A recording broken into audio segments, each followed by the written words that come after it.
UTEP Miners, the Oklahoma Sooners are coming for you, but who's going to start at cornerback? We'll talk about that and more on today's episode of Locked On Sooners. You are Locked On Sooners, your daily podcast on the Oklahoma Sooners, part of the Locked On Podcast Network, your team every day.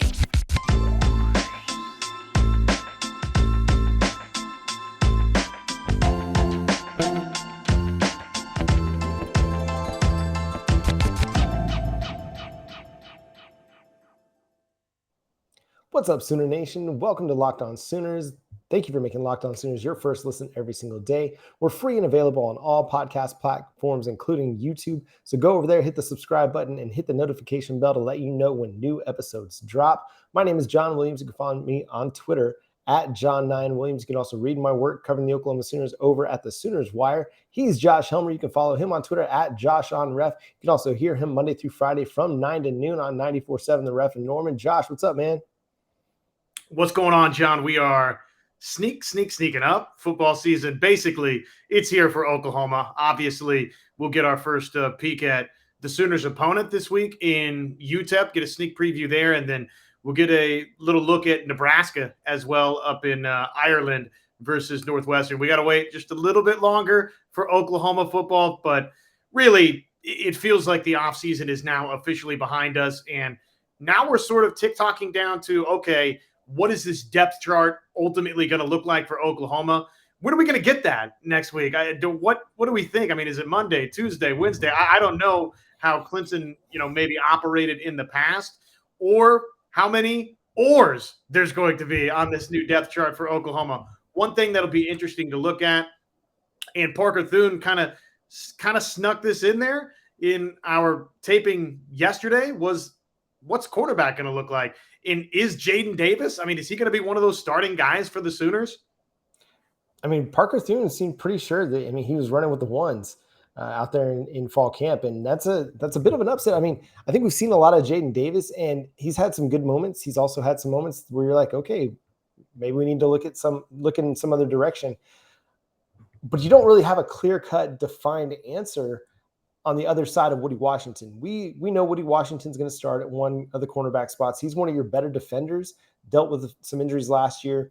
So the question coming into fall camp, and the question was there in spring camp as well, is who's going to start on the other side.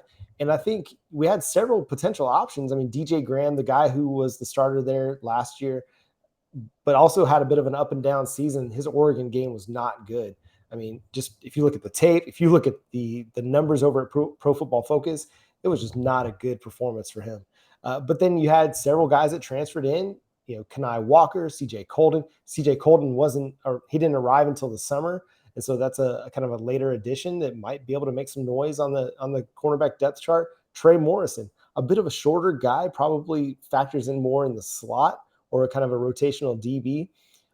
But yeah, it's really, really interesting to see. And Jaden Davis name dropping by Parker Thune on our episode, our last episode, I think that was a bit of a surprise for me. We didn't really get a chance to touch on that as we were talking more about the linebacker depth. But yeah, I think he's got the veteran experience to be somebody that they could count on. Now, it's a whole new scheme. It's a whole new system that Brent Venables is bringing to Oklahoma. So maybe this is something that just fits his style better.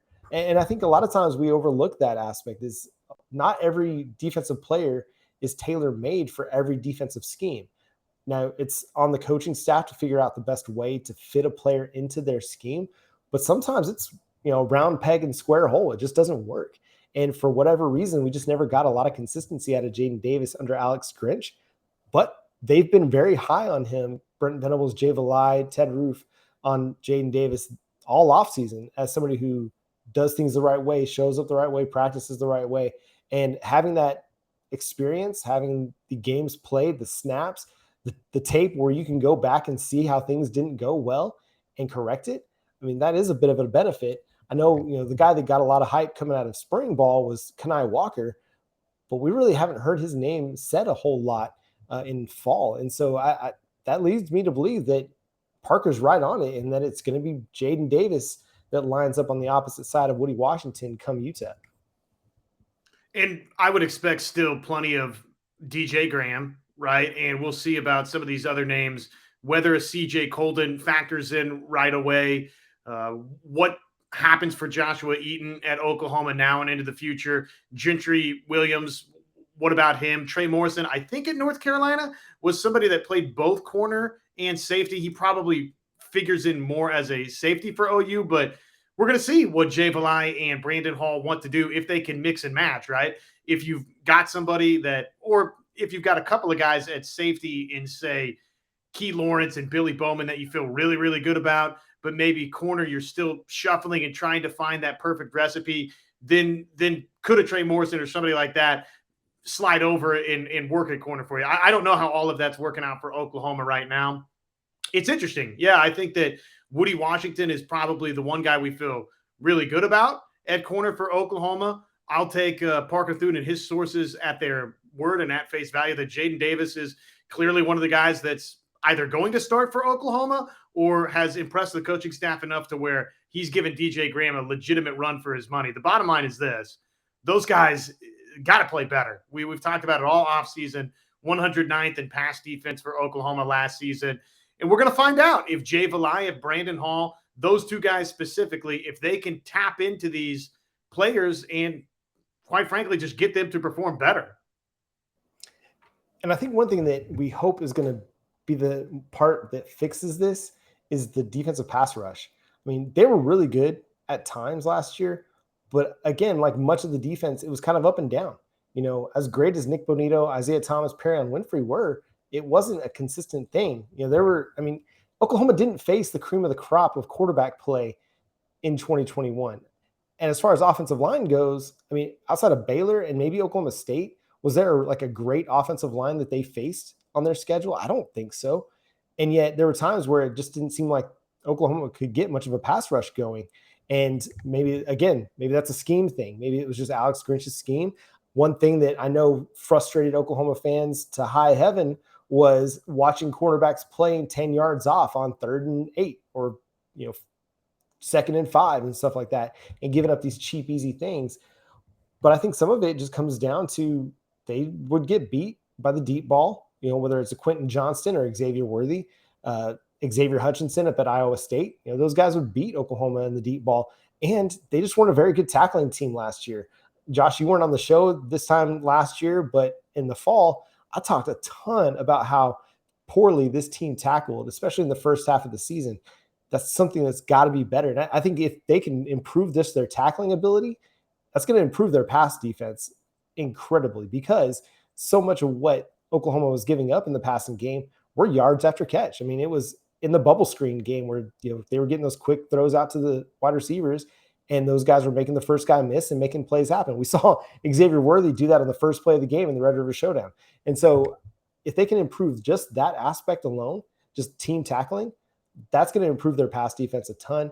But you're absolutely right. Whoever mans that outside cornerback spot opposite of Woody Washington, they're going to have to bring their game, because teams are going to be less likely to throw at Woody, and they're going to be trying to throw at whoever's over there, and they're going to have to accept the challenge. Yeah, they're going to try and probably pick on whoever's not Woody Washington at the corner position. But even Woody Washington, I don't know that we come away and look, he had his injury concerns, obviously, last season.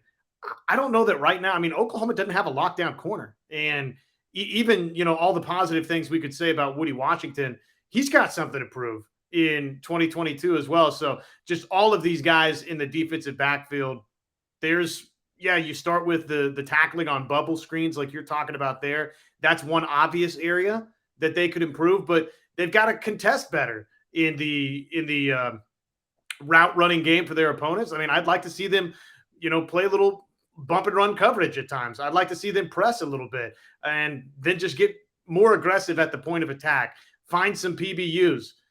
Who's going to be that guy? We saw DJ Graham make the spectacular one-handed catch interception versus Nebraska, but where's that day-to-day consistency? That's what Oklahoma has to find. And if they have, as a staff, found that in Jaden Davis and got back into it, because initially, it's a long time ago, but initially it looked like Jaden Davis was going to maybe be Oklahoma's next defensive secondary star at Oklahoma. And then obviously that just kind of didn't materialize moving forward. So can Jay Valai, can Brent Venables, can this defensive staff, can they find that in Jaden Davis, in Woody Washington, in DJ Graham, in any of these other names, CJ Golden coming over from Wyoming. Who cares what it looks like? Just find a way to get that type of competitive play on the outside, because Oklahoma, they've been sorely lacking that. And I think that's something that everybody's going to have to do is everybody's going to have to step their game up. On the outside, the linebacker group, I mean, Parker talked about the linebacker group being his biggest question.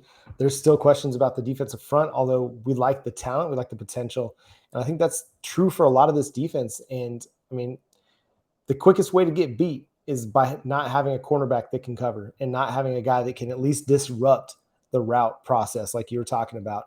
If you can't have a guy that can at least make it a bit of a challenge, he doesn't have to be a lockdown corner, but he has to be able to win some reps on the outside. Then it doesn't matter what the rest of your defense looks like. You could have all Americans across the board, but if you have one guy who's just a sieve and is giving up, 30, 40-yard bombs every time he's out on the field, that's going to make it really, really hard for your defense to play good team defense. But I think they've got at least some solid options that they can turn to. And I think this is going to be one of those things that we're going to see evolve throughout the season. And that's going to be, in particular, one of those positions that's going to have Jaden Davis or DJ Graham or Kenai Walker or CJ Colden or Gentry Williams or whoever else. I mean, they're going to be, Davis might get the first crack at it, but if he doesn't hold up, then it's going to be, let's try the next guy. So hopefully he'll holds up. And we got two guys that are solid on the outside that makes life a lot easier for the defense, especially that defensive pass rush. So coming up next, we got some more bowl projections from ESPN that we want to talk about. But first, let me talk to you about BetOnline. BetOnline is the fastest and easiest way to check in on all your betting needs. Find all your favorite sports and events at the #1 online source for odds, lines, and games. Like right now, you can go get in on Oklahoma's odds to win the Big 12 right now, plus 225, a narrow favorite over Texas that's plus 250. Or hey, man, if you're looking for a long shot, I don't know, I'm kind of digging those West Virginia odds at plus 1,800. If you're really into some sicko bets, Kansas at plus 25,000, that might intrigue you as well. Or you can get in on Oklahoma's odds to win the national championship at plus 4,000. Hey, crazier things have happened in college football. Again, it's a long shot. I wouldn't recommend putting money on it, but if you like playing long odds with the chance to win big, go to BetOnline. Again, your #1 source for all your sports betting needs, betonline.net. And thanks again, everyone, for making Locked On Sooners your first listen every single day. The ultimate college football preview. It's here. It's a 7-episode preview with college experts, local team experts, and Odyssey college football insiders. It's everything that you need to be ready for the college football season, all in one spot. So search for Ultimate College Football Preview on your Odyssey app, YouTube, or wherever you get your podcasts. All right, Josh, more bowl projections coming down the pipeline from ESPN as we get ready for the start of the 2022 season. It's projection season. It is prediction time. Got to get those in before week 0 gets underway. And the guys over at ESPN, this is Mark, blanking on the names, Mark Schlabach and Kyle Bonagura. They've got the Oklahoma Sooners going to the All-State Sugar Bowl to take on former Big 12 and future SEC foe, Texas A&M. Your thoughts?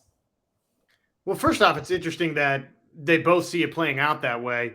And obviously with the Big 12's relationship with the Sugar Bowl, basically they're saying that Oklahoma is the Big 12 champion, but not making it into the college football playoff. One of the other predictions they had for a New Year's Six Bowl, I forget which one of the two it was, but they had Baylor in a New Year's Six Bowl. Obviously, it wasn't the Sugar Bowl right there because both gentlemen had Oklahoma playing in the Sugar Bowl. So that kind of gives you an idea, though, of where each of these two sort of how each of these two see the Big 12 playing out. Probably coming down to Oklahoma and Baylor in the Big 12 championship, Oklahoma winning said Big 12 championship, and then meeting up with who would be the number 3 team out of the SEC. Not Alabama, not Georgia, but Texas A&M, who, again, a lot of people are really, really high on. I'm a little skeptical about the quarterback play at Texas A&M, but, man, you think about if the season plays out that way for Oklahoma, I think that probably by year's end for year 1 of Brent Venables, we're saying,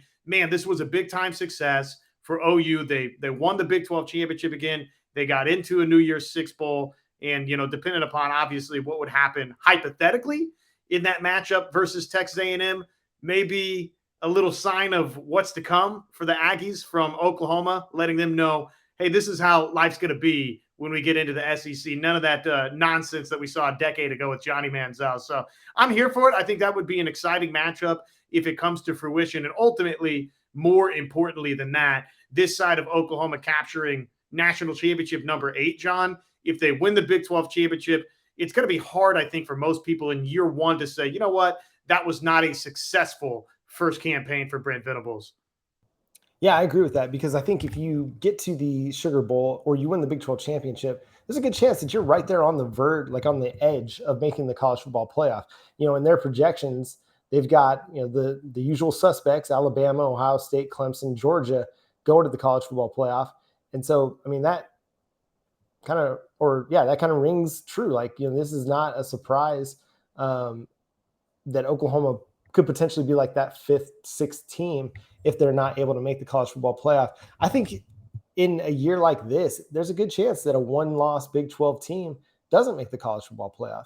I mean, if Georgia and Alabama are as good as they were last year, if Ohio State is able to get through the Big 10 schedule with just one loss, and Clemson is as good as people think that they're going to be and wins the ACC, I mean, there's a good chance that Oklahoma could get left out.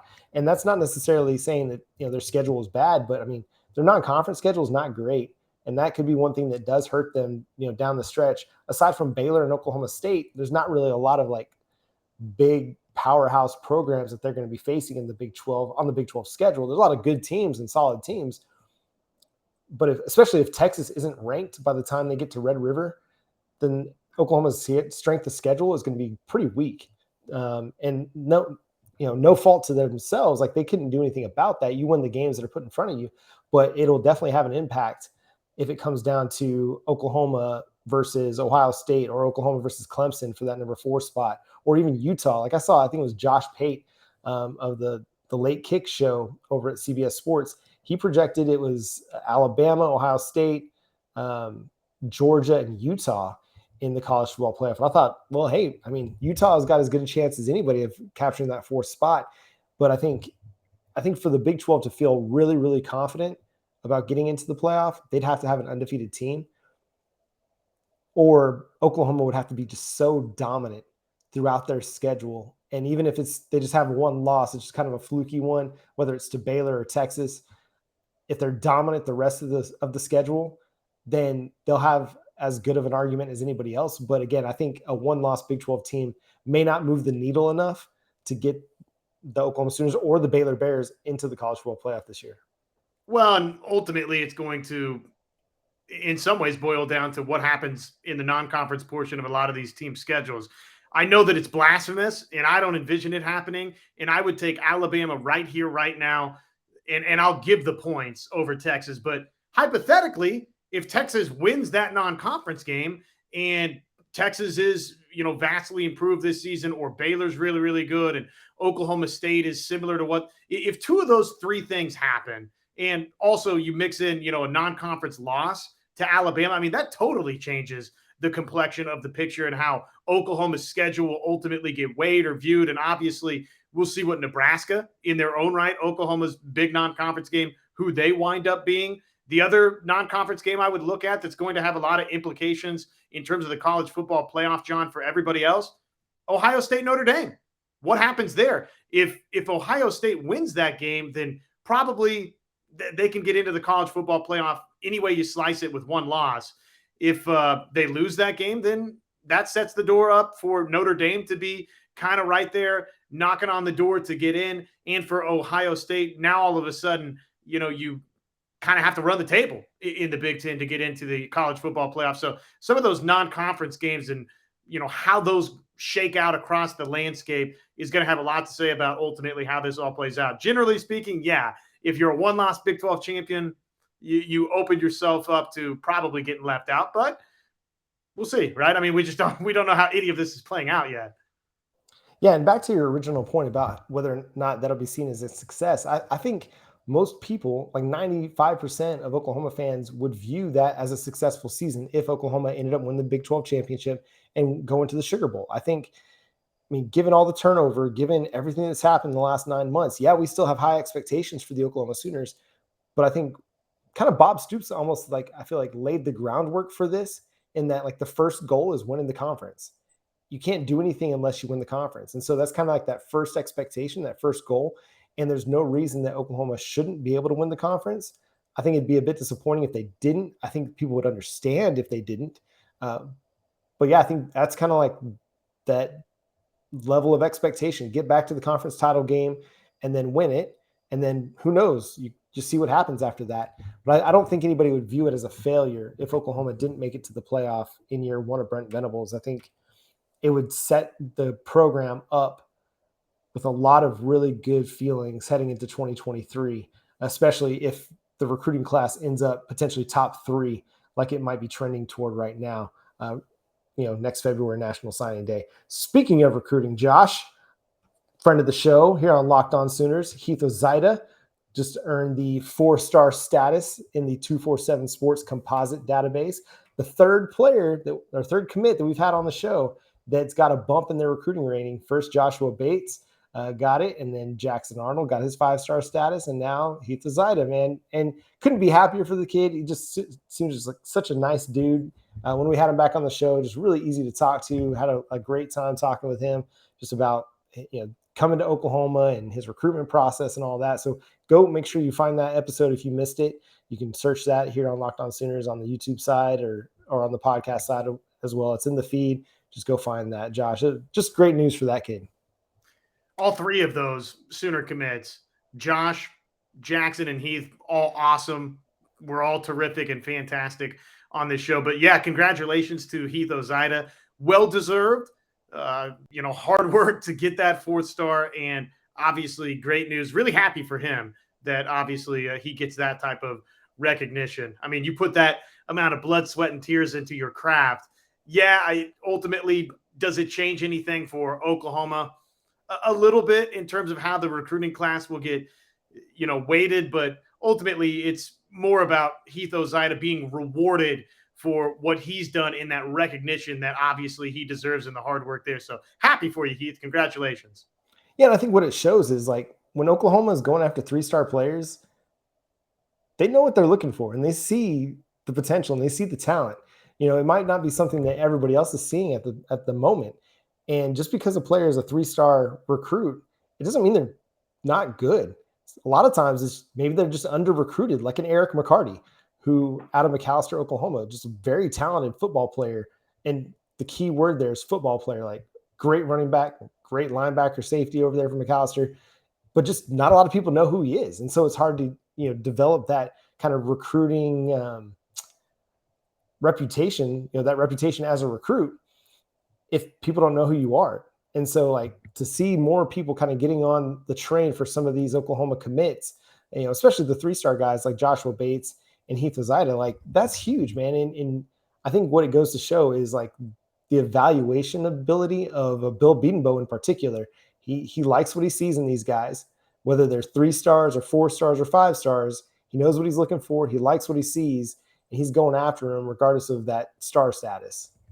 I think it's important, too, to have a nice little mix of both. I don't know that it behooves you, John, to have 20 to 25 all the way through the process 4 or 5-star type recruits, right? I mean, I think it behooves you to have 1 or 2 guys that maybe were 3-star guys, and now all of a sudden they get bumped up, or they stay a 3-star guy and they come to Oklahoma and they develop, and these 4 or 5-star kids that come with them, they see these kids that, okay, maybe, Brent Venables and Bill Bedenbaugh and this coaching staff, just using those 2 examples, the head coach and offensive line coach for Oklahoma, they see something that, okay, right now, physically, this player is not quite where ultimately they're going to be. And once we get them to that destination, then look at what this ceiling for this player can be. I think that's healthy for a program, even like Oklahoma. And I know that fans at times say, I mean, come on, where's the 4-star? Where's the 5-star? We need more talent. We need more talent. I think the coaching staff kind of gets that you sort of need that blend of both to where the 4 and 5-star kids, they see a little bit of these other guys developing and coming along and honestly pushing them in some of these position battles ultimately at Oklahoma. So I think it's healthy. Yeah, 100% it is, because we've seen what the recruiting kind of track record's been for Oklahoma. Like, some of their best players weren't 4-star guys or 5-star guys. You look back to Sam Bradford, a 3-star quarterback. I mean, you can go down the list, and then, so over at Sooners Wire, we have this kind of constantly, running article of like the top 20 offensive recruits or offensive commits for the Oklahoma Sooners. And you go down that list and you're like, okay, not all of these guys actually were hits. Like, maybe like half didn't really hit for the Oklahoma Sooners. And so, like, you can have that 5-star status. And I think one thing that I love Matt Campbell when he talks about this, it's like, we can have these 3-star guys, but they've got 5-star mentalities. And I think that's the thing that Brent Venables is going after. Like, yeah, he wants the 5-star players, but they got to have the right mentality too. And so when they are recruiting 3-star players, just know, like, they've got the right attitude that Brent Venables and this coaching staff want for this team, whether they've got 3 stars, 4 stars, or 5 stars. And so, like, we can look back at Oklahoma's history in the recruiting era and see, just because it's a 3-star player doesn't mean that they're not going to have a huge impact on this team when it all comes down to it. And I think Heath Ozaeta, like, he's got the athletic profile to be a very, very good offensive lineman for the Oklahoma Sooners, especially if they're able to add some bulk to him, because the dude, he just moves so effortlessly out there at the left tackle position. Like, and he will punish some dudes. If you go look at his huddle, highlights, like, please go do that. He moves like he's a basketball player. Like, he just has that ease to his movement. He's not clunky. He's not kind of like awkward. He moves very, very well. And he's like I think he's like 6'6", 6'7", something like that. And so, this is a guy that I'm really, really excited to see put the pads on when they get to spring, because I think he's going to really surprise a lot of people. Well, and the buzz out of Oklahoma, part of it throughout fall camp, is that they've got a couple of young offensive linemen, and Jacob Sexton and Jake Taylor, that they think can help them maybe as early as this season right here in 2022. And maybe Heath Ozaeta, Joshua Bates, a couple of these guys, right, in this recruiting class that's about to be once they sign here in a couple of short months' time. Maybe those can be those types of guys moving forward for Oklahoma too. But ultimately, we can certainly say this: Locked On Sooners, you hop on here, it's good vibes happening. That's right. That's right. So, hey, make sure you all go check out some of our past episodes. We've had Jackson Arnold, we've had Joshua Bates, we've had Heath Ozaeta, we had Keon Brown, Caleb Hicks. So, no, we didn't have Keon Brown. Sorry, we had Caleb Hicks. Go check out some of those past episodes. If you missed our interview with Alex Tarocco, you're new to the show and you didn't realize we had Oklahoma softball transfer Alex Tarocco on the show, go check that out as well. A lot of great interviews we've had over the last couple of months here on Locked On Sooners, and we're 50 subscribers away from reaching 2,500. That's our goal before the start of the 2022 season, before week 1. So help us get there. We've had a great year so far. We're on pace to surpass our numbers from last year by mid-September. So thank you so much. We are super grateful that you've jumped on the show with us and you're following along and enjoying the content we provide. Thank you so much for subscribing wherever you get your podcasts and on YouTube. We're having a fun time talking Oklahoma Sooners football, and we can't wait for the season to get here so we can actually talk some football, like actual on the field football. I know, Josh, and I can speak for you when I say that too, because talking season gets a little bit tiring, right? Yeah, we're ready to put the speculation season behind us and upset you and delight you with some of our reaction to what actually transpires on the field for Oklahoma and everybody else in college football. We need it. Come on, give us a depth chart. We got to have it. Yeah, and to our number one UTEP fan, Jacob Cooksey, we're really looking forward to September 3rd so we can finally put that discussion to rest. But that's going to do it for today's episode of Locked On Sooners. Thanks so much for tuning in. We look forward to chatting again with you next time. Make sure you follow the show on Twitter at Locked On Sooners, on Facebook, Locked On Sooners Podcast. Again, subscribe to the show wherever you get your podcasts and on YouTube. Tell a friend. Make sure they go subscribe over on YouTube as well. For Josh Helmer, I'm John Williams. We'll catch you next time. Boomer Sooners.